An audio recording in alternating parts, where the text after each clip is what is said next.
Goddag, jeg hedder Carsten Andreasen, og i dag skal vi høre lidt om omskærelse, og jeg står her med Iman Atay, som vil fortælle det her med omskærelse. Yes. Tak fordi jeg måtte komme i dag. Omskærelse, det er simpelthen, hvor du skærer noget af toppen af forhuden af. Det sker tit i en ret ung alder, for det meste 4 eller derunder.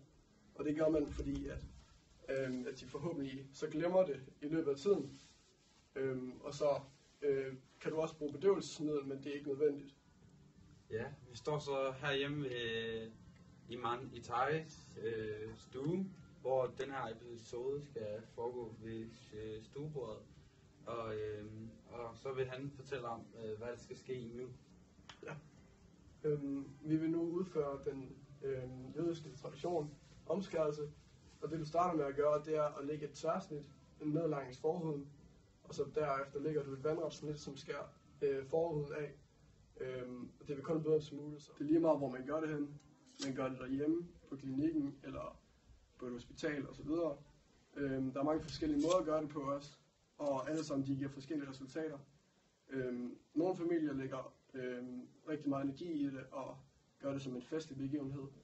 Mens andre familier ikke lægger så meget energi i det, og egentlig ikke.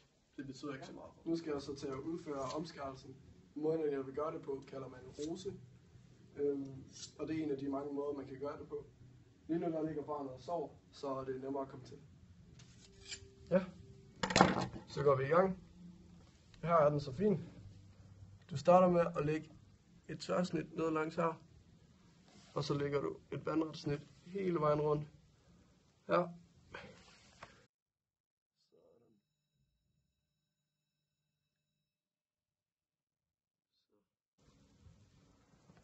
Og så hiver du bare lige så stille forhuden af. Sådan. Og så er vi færdige. Ja, det var så bare et eksempel på, hvordan en omskærelse kunne foregå. Og i rigtige tilfælde bruger man meget mere professionelle materialer.